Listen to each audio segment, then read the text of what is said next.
Jafar Amana Express. Egaa kabajamtoota keenya warri sagantaa kana hordofaa turtanii fi akkasumas sagantaa kana irratti fuula dura akka itti hirmaattan affeeramtanii jirtan waan biizinesaa osoo hin ta'in gargaarsa maatii waan jedhamu wanni eegalame kun namni wal gargaaru namni takka ana biratti maaliif miidhama osoo lafa kanarra jiru miidhaan uummata kiyyarra maaliif gaha obboleessa kiyyarra obboleetti kiyyarra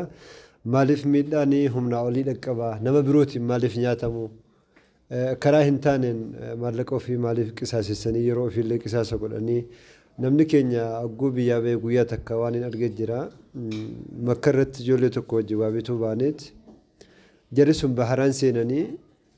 waraqata hin qabanii meeshaa bitu meeshaan bitan kun ogguu an bitachuu ba'e jarris numa bitatu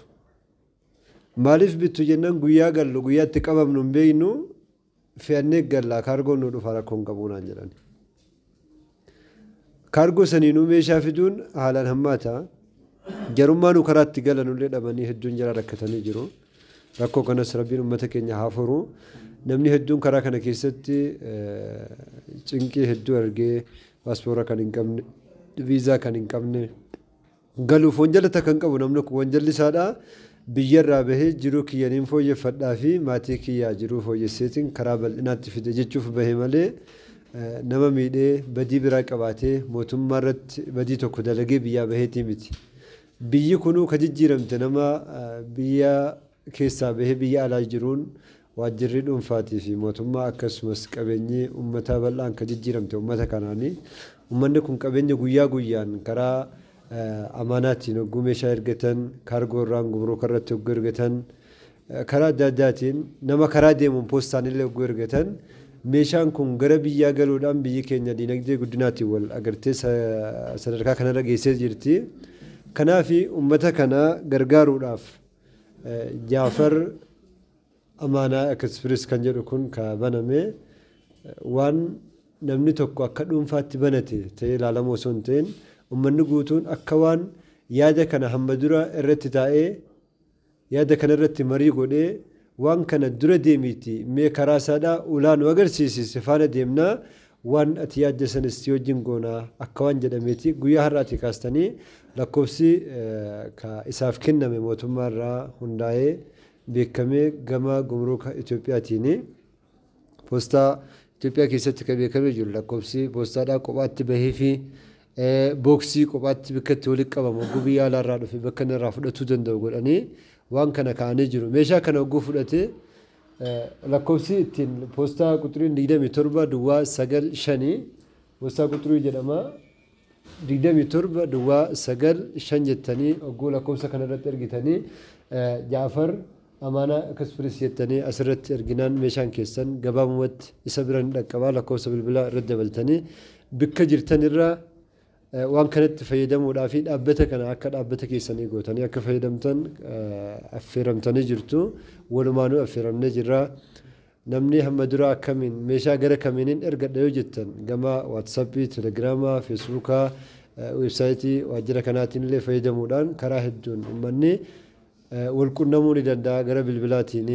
namni biyya keessa jiru immoo biyyarraa hammaas Oromiyaa keessa kan jiru biyyi keenya kun walirraa fagoodha kana qofa miti karaan irra deemnu karaa haalaan miidhamaa caccabaa namni as dhufee gahuudhaa fi rakkoon hedduu irra qunnamuu fi taaksii kana keessa gizee taanee deeman itti fayyadama geejjibaa irratti rakkoon hedduun nama qunnamee namni miidhamee ofiifuu gizee as dhaqqabu kana dadhabbiin hedduun isa qaqqabeeti as gizee gahu bakka buluuf hin beeku bakka dhaqee irraa fudhatullee hin beeku waraqata wayiillee harkatti qabateen jiru namni keenya teknooloojii irra fayyadamuu irraa namni gariin ganaa xiqqoo numa hafaa ijoolleen garii yoo eegalee jiraatillee namni gurguddaan meeshaan silaa amanamee maqaa isaatiin ergamu kun waraqata wayii barreeffatee waan san qabatee osoo deemuu waraqanni harkaa citee ganaa bilbila bakka takka seenee kadhatee biyya alaa bilbilatee waan san lafaa ergisiifatee haala kanaan deema osoo ammaas guyyaa itti dhufe hin barin meeshaan achiisii dhufe jedhamee ijoolleen achirraa guyyaa ergan qofa himnaan guyyaa san mataa qabatee gad dhufanne gizee dhufee as ga'u meeshaan ammallee hin ergamne achiin baaneehu kanaafuu kana adda baafattanii maquma kan qofaan argachuudhaan maallaqa silaachitti tiraanspoortii ofii keessanii godhattanii kafaltii geejjibaa kafaltanii yeroo keessan gubdanii hojii keessan adda qoodanii achirraa baatan san jaafaruma irratti yoo dhiifattan bikka isinii bu'ee biyya addunyaa garaagaraa irraati gara biyya keessaa meeshaa karaa qabeensisaa gaarii ta'een meeshaan keessan osoo hin jijjiiramin amaanaan keessan osoo wal hin darbin meeshaan keessan hiikamee amaanaan keenya wal jala jijjiirama ni bada osoo hin jedhin haala amansiisaa ta'een gara biyyaa isiniif galcha abdii guddaa irraa qabna buleessa keenya akkasumas sa'aatii barbaadan irratti nama argachuu dandeessanuu fi afaan keessaniin isiniin haasa'ee isin gammachiisuu isin bohaarsuu yaada keessan itti qooddachuu akkamiin akka qabeenya keessan gara biyyaa galfachuu dandeessan nama sirnaan isinii ibsu waan ta'eef irraa fayyadamaan isiniin jedha nuti hedduutti gammannee jirra amma booda dhaaba kana akka keenyaatti hubannee biyya addunyaa mana irratti ka saawudii jirus ka dubaay jirus kuweet jirus ameerikaa jirus turkii jirus keessattuu namni keenya dubaayii fi turkii keessatti biyya daldalli haalaan itti hammaatte biyya keenya keessa arge chaayinaan cufamee 2019 asitti turkii fi dubaay irratti tajaajila kana haalaan argachuu ni dandeessu biyya kana lamaan keessatti namni jirtan haalaan tajaajila kana yoo barbaadan achirraa argatuudhaan meeshaan keessan haala qabeensisaadhaa tolaa ta'een osoo isin jalaa hin qisaasamin kan isin hin qaqqabu ta'uu asumarraan isin hubachiisa galatoomaa isiniin jenna nagaan jiraadhaa hordofaa irraa fayyadamaa waliin haa fayyadamnu waluma haa guddifnu waliin haa jiraannu ormaa of nyaachisuurra walumaafuu karaa bannee ulaa ijoollee keenya alatti jiran kanaaf hojii haa uumnu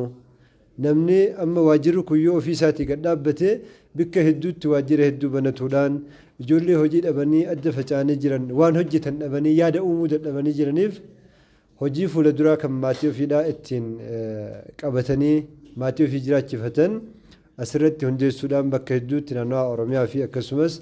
naannoo Oromiyaa ka jiru biyya Itoophiyaa kana keessatti tajaajila kana guutumattuu ka kennu ta'uu isaadha asumarraa isarraa hubannaa galatoomaa isiniin jenna. Assalaamu alaykum wa rahmatullahi wa barakaatuh.